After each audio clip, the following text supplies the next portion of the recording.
Esse áudio traz a leitura do capítulo Construindo uma Arqueologia Aborígene, recebendo presentes da mulher filhote de búfala branca, nota 1, escrito por Tara Million. Esse capítulo faz parte do livro Indigenous Archaeologies, The Colonizing Theory and Practice, que foi publicado em 2005 pela editora Routledge. Esse capítulo possui 9 imagens que não serão descritas. Nota 2. Eu sou uma arqueóloga aborígene. Neste livro, eu seguro a mão de minhas irmãs e irmãos, velhas, velhos, novas, novos, indígenas e não indígenas, acadêmicas, acadêmicos e comunitárias, comunitários. Juntas, estamos criando uma arqueologia nova e dinâmica. Neste capítulo, irei discutir e sintetizar minha teoria arqueológica e minha pesquisa. Na cultura tradicional Cree e Stoney, nota 3, a figura espiritual da mulher filhote de búfala branca personifica orientação, aprendizado e ensinamento. Ela continua a ser um modelo para as mulheres aborígenes, mulheres que escutam e falam. Na minha experiência, quando mulheres aborígenes falam, enquanto anciãs e líderes, elas descrevem o que vai acontecer. Suas vozes são respeitadas e suas orientações seguidas. Tendo estabelecido esses precedentes, arqueólogas aborígenes possuem uma posição poderosa para encabeçar uma mudança paradigmática dentro da arqueologia, e, de fato, estão obrigadas a fazê-lo. Por essas razões, e porque minha prática arqueológica é baseada em um entendimento do que é apropriado às mulheres aborígenes, uso pronomes femininos ao longo deste capítulo, e a mulher filhote de búfala branca como uma metáfora abrangente. Quando comecei a praticar a arqueologia dentro do contexto da filosofia aborígene, entendi que se envolver em arqueologia é criar um vínculo físico muito poderoso que replica a arquitetura aborígene tradicional. A partir das características físicas de um sítio arqueológico, a imanência de todos os tempos e as redes de relacionamentos contidas nestes tempos podem ser reconhecidas e experienciadas explicitamente. Portanto, quando abordado a partir de um ponto de vista aborígene, um sítio arqueológico funciona da mesma maneira que as tendas do suor, nota 4, das culturas aborígenes norte-americanas, e proporciona um espaço similar onde os ancestrais possam estar presentes juntamente com os vivos e os não nascidos. Praticar a arqueologia como uma filosofia aborígene transforma a pessoa arqueóloga. O sítio arqueológico passa a ser uma área cerimonial e a arqueóloga uma praticante cerimonial. Além de ser a depositária de um lugar sagrado, a arqueóloga é a depositária de artefatos e ecofatos, todos os objetos sagrados transmitidos por um registro arqueológico que é consciente. A mulher filhote de búfala branca concede essas dádivas arqueológicas da mesma forma que ela concedeu os objetos sagrados e ensinamentos aos nossos antepassados, e eles carregam o mesmo significado cultural e espiritual. Dentro da filosofia aborígene, a prática de arqueologia é a criação do mundo com o axis mundi, ou lugar de ligação entre elementos díspares fluindo através da arqueóloga. Uma arqueóloga aborígene é o locus de uma teia relacional que incorpora passado, presente e futuro, vivos e não vivos, academia e comunidade, aborígene e não aborígene. Como uma incorporação do axis mundi, ela recebe dádivas poderosas do registro arqueológico animado que carregam a obrigação e redistribuição e reciprocidade em todas essas redes de relações. Em outras palavras, além de construir uma ponte entre visões de mundo contrastantes, uma arqueóloga aborígene incorpora as relações entre visões de mundo múltiplas e facilita seu funcionamento unificado. O princípio da reciprocidade, que emerge do seu relacionamento com o registro arqueológico, se estende para seus relacionamentos com as comunidades humanas, para redistribuir as dádivas que ela recebeu. Uma arqueóloga aborígene é obrigada a falar tanto de dentro da comunidade aborígene quanto da comunidade arqueológica. A partir deste ponto de vista, eu concluí que a prática de arqueologia aborígene dá a uma arqueóloga as formas apropriadas de autoridade e conhecimento que são necessárias para se engajar em discussões igualitárias no interior das culturas aborígenes e acadêmicas. Também concluo que a arqueologia é, ao mesmo tempo, ciência e arte. A arqueologia aborígene inclui métodos replicáveis e a investigação de questões sistemáticas. Ao mesmo tempo, a arqueologia aborígene é uma realização que incorpora criatividade, verdade e beleza. Uma arqueóloga aborígene busca precisão, criação e transcendência. Na minha opinião, a prática de arqueologia aborígene é um caminho para a criação do tempo profetizado, quando a mulher, filhote de búfala branca, vai restaurar o que foi perdido e nos guiar em direção a uma era cultural revitalizada. A filosofia aborígene que discuti até aqui fundamenta minha pesquisa arqueológica. Passarei agora a apresentar este trabalho. Isso será seguido pela minha definição de arqueologia aborígene. O capítulo termina com 3 conclusões: arqueológica, aborígene e visual. Desenvolvendo a arqueologia. Para desenvolver uma arqueologia aborígene, comecei examinando como a arqueologia ocidental tradicional é entendida e praticada tanto por arqueólogos quanto por outros observadores. Foram considerados os conceitos básicos que fundamentam a teoria e o método arqueológicos, além do paradigma científico dominante da arqueologia ocidental. Depois disso, explorei minhas reações de desconexão e insatisfação com a arqueologia ocidental e tomei a decisão de reenquadrar minhas práticas arqueológicas dentro do sistema de valores aborígene como uma forma de resolver estes conflitos com a disciplina. Esta análise resultou em um modelo para o meu programa de pesquisa e trabalho de campo que refletiu a mudança de paradigma no trabalho de uma visão de mundo linear ocidental para uma visão de mundo circular aborígene, figura 1. A roda da medicina tradicional é a base do meu modelo. Sua definição e uso dentro das culturas aborígenes, incluindo a divisão típica em 4 quadrantes, foi explorada. Como validação adicional, apresento exemplos de especialistas aborígenes do Canadá, de outras áreas do conhecimento, que vêm usando variações de modelos circulares e empregam o conceito significativo dos, abre aspas, 4 quadrantes, fecha aspas, em suas pesquisas. Seguindo meu modelo de pesquisa, organizei os vários aspectos da minha análise dos dados de campo e discussão de tese em 4 quadrantes. O primeiro quadrante foi primariamente acadêmico. Ele incluiu a base acadêmica que iniciou minha pesquisa, a saber, o desenvolvimento do pós-processualismo dentro da arqueologia e seu movimento de fomentar arqueologias que apresentam alternativas aos paradigmas dominantes usados na arqueologia convencional.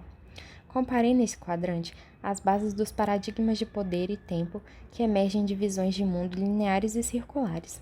As estéticas arqueológicas que resultam dos paradigmas lineares e circulares também foram contrastadas. Além disso, rediscuto esses temas ao longo do meu projeto, assim como as implicações gerais envolvidas em praticar arqueologia e ser uma arqueóloga no contexto do paradigma circular aborígene. No segundo quadrante, explorei meus relacionamentos de trabalho com a comunidade aborígene Alexis First Nation, em Alberta, no Canadá, figura 2.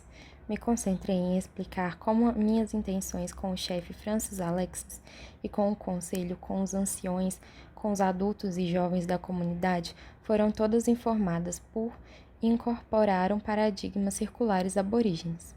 De modo complementar, ofereci exemplos específicos dentro do contexto de cada relacionamento que demonstram conceitos circulares de poder e tempo, como, por exemplo, a obtenção de permissão para escavação arqueológica apenas do chefe e do conselho, ao invés do órgão de licenciamento provincial, Alberta Community Development. O terceiro quadrante da minha tese abordou o relacionamento que iniciei com o registro arqueológico. Como mencionei anteriormente, esse relacionamento foi baseado em um entendimento do registro arqueológico como uma entidade animada, capaz de negociações e reciprocidade. O protocolo cerimonial das mulheres aborígenes tradicionais nos traz exemplos de comportamentos adequados no que diz respeito à pesquisa e, mais especificamente, ao sítio arqueológico. Por exemplo, eu parei as escavações durante meus ciclos menstruais e me abstive do uso de álcool durante os processos de pesquisa. Eu descrevo explicitamente como meus entendimentos sobre um registro arqueológico animado resultaram em mudanças metodológicas na localização e disposição das unidades e escavação de um sítio arqueológico. Por exemplo, a orientação espacial circular que me fora mantida em todas as unidades do sítio pode ser vista nas figuras 3, 4 e 5. Além disso, o entendimento do registro arqueológico como animado resultou no reenterramento dos artefatos escavados como ilustrados nas figuras 6 e 7. Finalmente, a análise dos dados, interpretações e métodos de descrição foram colocados no quarto quadrante. As modificações no manejo de artefatos, catalogação, descrição de unidades, datação de sítios e a base lógica de todos esses procedimentos foram exploradas neste quadrante. Um exemplo das modificações feitas no manejo e catalogação dos artefatos pode ser visto na figura 8. Ademais, minhas interpretações e recomendações para o sítio Lac Saint-Anne foram descritas em detalhes, e uma análise do carbonato de cálcio apontada como elemento para pesquisas futuras. Nota 5. Arqueologia aborígene. Muitas pessoas me pedem para definir a arqueologia aborígene. A discussão agora passa para algumas considerações gerais sobre essa questão. Na minha opinião, a, abre aspas, arqueologia aborígene, fecha aspas, é autodefinida e inclusiva. Abre aspas, autodefinida, fecha aspas, refere-se simplesmente a qualquer arqueologia que se identifique como, abre aspas, arqueologia aborígene, fecha aspas, sem se ater a parcerias comunitárias ou métodos arqueológicos específicos. Uma, abre aspas, arqueóloga aborígene, fecha aspas, é um indivíduo formal ou informalmente treinado que se auto-identifica como tal, baseado em sua herança cultural, interesses de pesquisa ou outros fatores. Do meu ponto de vista, um praticante não precisa ter descendência aborígene para ser uma arqueóloga aborígene. Além disso, uma pessoa de descendência aborígene não está limitada a fazer, abre aspas, arqueologia aborígene, fecha aspas, e pode escolher praticar a arqueologia convencional. Essa definição, inclusive, entre aspas, de arqueologia aborígene, nos proporciona multiplicidade. Em outras palavras, todas as arqueólogas aborígenes engajadas em atividades arqueológicas autodefinidas constituem a definição de uma arqueologia aborígene. Esse é um processo altamente reflexivo e experimental, como ilustrado pela grande variedade de autores e suas contribuições na instituição. A autoidentificação interna é uma condição necessária para criar uma arqueologia aborígene, mas não é o suficiente para desenvolver ou sustentar uma disciplina viável e forte. Uma disciplina requer algum tipo de limite, princípios, legitimação externa e estímulo. Outro preceito, que é como arqueólogas aborígenes, somos parte de uma comunidade arqueológica mais abrangente. Assim, é essencial que arqueólogos aborígenes e ocidentais convencionais se interrelacionem e sejam colaborativos. Entretanto, arqueólogos aborígenes e ocidentais convencionais são geralmente pouco claros quanto aos seus papéis. Entendo que a arqueologia aborígene deve continuar a ser definir independentemente e, simultaneamente, estimular a participação da comunidade arqueológica. Assim, arqueólogos ocidentais convencionais podem contribuir para o desenvolvimento da arqueologia aborígene através de revisões e críticas das teorias e métodos utilizados por essa abordagem. Arqueólogos ocidentais convencionais também podem contribuir ao apoiar, introduzir e participar dessa prática. Meus projetos e publicações arqueológicas são fundamentados na construção de uma ponte entre dois sistemas de valores concorrentes e conflituosos, o aborígene e o ocidental acadêmico convencional. Geralmente, vejo que arqueólogos ocidentais querem uma prescrição, entre aspas, para a arqueologia. Entendo que eles queiram que eu me responsabilize por um, abre aspas, grito de alerta, fecha aspas, que inclua informações sobre outras formas de conhecer o passado, esclarecimentos sobre um sistema de valores aborígene e a criação de questionamentos e resultados arqueológicos alternativos. Em contraste, geralmente vejo que aborígenes querem que meu trabalho mantenha e desenvolva aspectos de contação de história. Penso que eles valorizam muito as qualidades metafóricas de comunicação e que o tom de relato é essencial para seus entendimentos da minha pesquisa. Parece que estou sendo puxada em várias direções contraditórias. Valores culturais estão sendo trazidos à mesa e informam os pedidos trazidos por cada um, aborígene ou acadêmico. Essa dinâmica é uma condição necessária no momento em que valores culturais e filosóficos impactam questões e práticas acadêmicas e pessoais. Nessas circunstâncias, meu trabalho é ao mesmo tempo fazer uma ponte e incorporar esses sistemas diferentes para criar uma arqueologia capaz de conversar com audiências múltiplas e de conter múltiplas referências culturais. Consequentemente, ser mais prescritiva, entre aspas, arqueologia ocidental convencional, ou mais metafórica, entre aspas, aborígene, atrapalharia o equilíbrio que mantive em minha prática arqueológica. Um movimento em qualquer uma dessas direções resultaria na perda de uma audiência e na falha em cumprir minhas obrigações. Escolhi, então, conciliar e negociar com essas duas culturas específicas, a acadêmica ocidental da arqueologia e a tradicional comunitária das primeiras nações. A criação de uma nova linguagem é um destes compromissos. Essencialmente, eu falo e escrevo em uma língua franca que incorpora minhas duas culturas, arqueológica e aborígene, mas que não é nenhuma nem a outra. Manter um tom não confrontador e permanecer parte das duas culturas é um comprometimento importante, uma vez que as relações entre arqueólogos e os povos aborígenes são difíceis e muitos desentendimentos já aconteceram. Negociações proveitosas devem ser baseadas em compreensão, compaixão e tato. O cuidado com a enunciação e a conduta também são essenciais para o sucesso. Ao criar a arqueologia aborígene, lido com muitos sujeitos que trazem consigo a carga cultural de cada um de seus grupos. Um terceiro comprometimento é de seguir os desejos de meus anciões, tanto acadêmicos quanto aborígenes. Eu receio adentrar demais no contexto aborígene, aumentando o conteúdo metafórico de minha fala e minha escrita.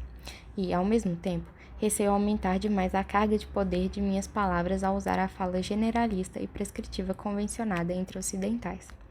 Ao invés disso, faço um esforço para incorporar os protocolos aborígenes que tratam do ensinamento e expressões de poder, fazendo uso do discurso indireto e respeitoso e me limitando ao máximo às experiências diretas.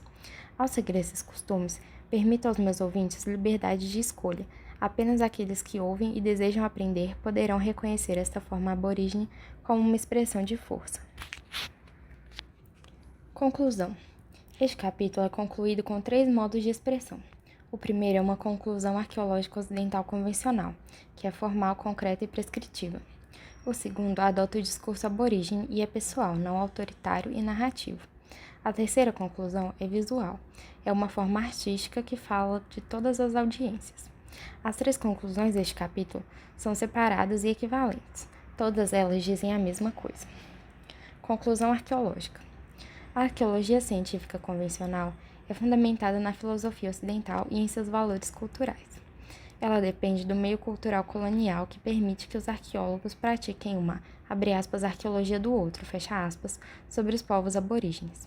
Este posicionamento excludente impede que os arqueólogos ocidentais percebam a possibilidade de expandir seu repertório arqueológico utilizando valores e sistemas culturais alternativos, ou seja, arqueólogos ocidentais têm sido aprisionados pela perspectiva cultural de sua própria disciplina.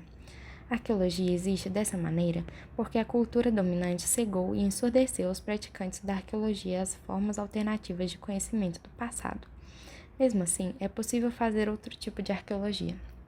As arqueologias que são apresentadas neste capítulo e neste livro inteiro são fundamentadas em sistemas de valores aborígenes, que se diferenciam e muitas vezes competem com a arqueologia ocidental. Antes de tudo, as comunidades aborígenes valorizam a manutenção da continuidade cultural através de seus filhos. Sendo assim, as contribuições que os arqueólogos podem oferecer à educação das crianças são altamente valorizadas dentro da arqueologia aborígene. Valores aborígenes também enfatizam a conservação de recursos e a ação colaborativa. Portanto, a arqueologia aborígene frequentemente minimiza as escavações e maximiza a pesquisa junto à comunidade. A arqueologia aborígene propõe questões diferentes da arqueologia ocidental.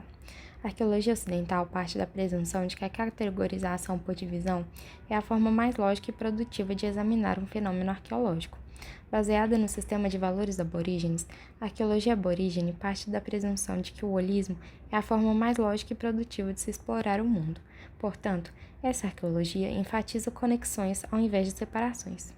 Este capítulo apresentou-se brevemente os resultados dessa perspectiva, com o exemplo do sítio Lax Teane, a FN1, com o registro arqueológico pré-contato, que ocorre simultaneamente ao seu uso aborígene atual. A arqueologia desenvolvida nesse capítulo e ao longo desse volume proporciona um entendimento e uma experiência do passado de forma diferente daquela da arqueologia ocidental. A maior parte dos entendimentos arqueológicos ocidentais sobre o passado partem da presunção que tanto o espaço físico quanto as atividades culturais são universalmente divididas nas categorias do sagrado ou secular, baseada nos valores aborígenes, onde divisões estritas entre sagrado e secular não são reconhecidas.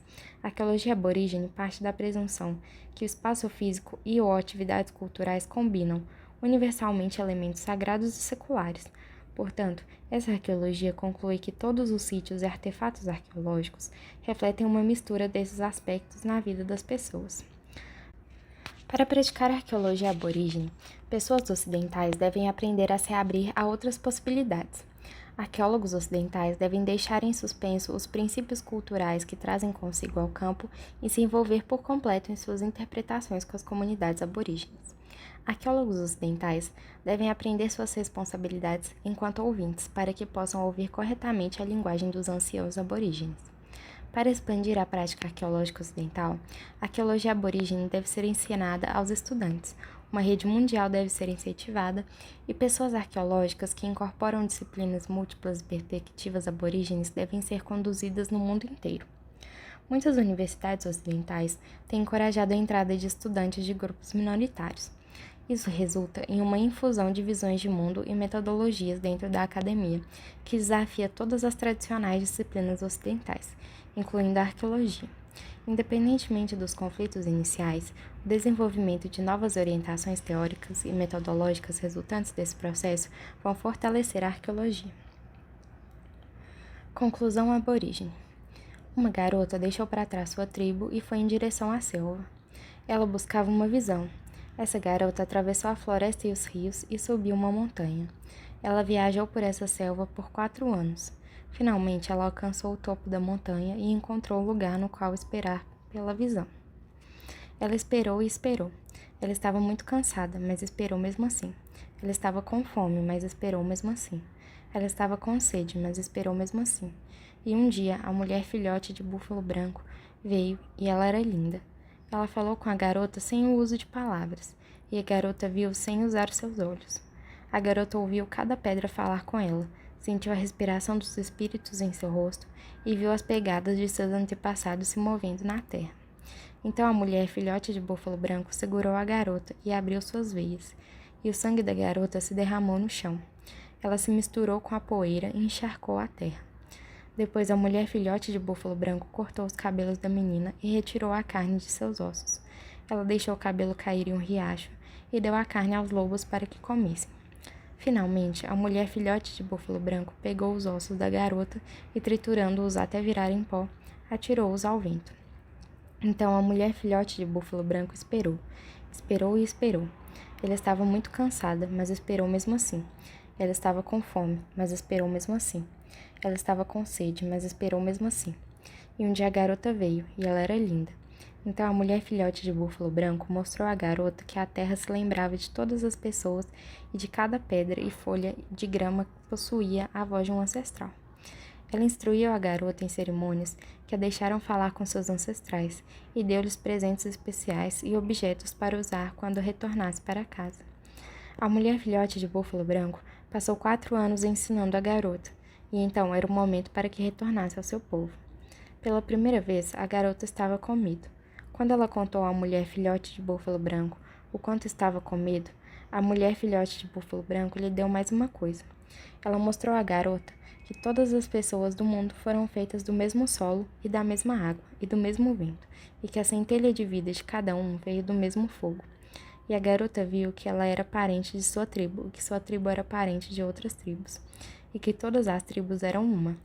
Então a garota soube que aonde quer que andasse, seus ancestrais estavam com ela, e que a qualquer momento que falasse, os espíritos falavam com ela, e ela não teve mais medo. Então eu me conheci como mulher pássaro trovão. Eu voltei e os presentes que trouxe da mulher filhote de búfalo branco são para todas nós. Fim do audiotexto. Eu sou Adélia Leonel e gravei esse áudio para o projeto Feito para Escutar, diversificando o acesso à leitura através da produção de audiotextos de arqueologia e antropologia. Esse projeto é coordenado por professoras do Departamento de Antropologia e Arqueologia da UFMG, com apoio do Núcleo de Acessibilidade e Inclusão, através do edital PIPA 2024. Consulte o guia de audiotextos do nosso projeto para saber mais sobre nossas escolhas.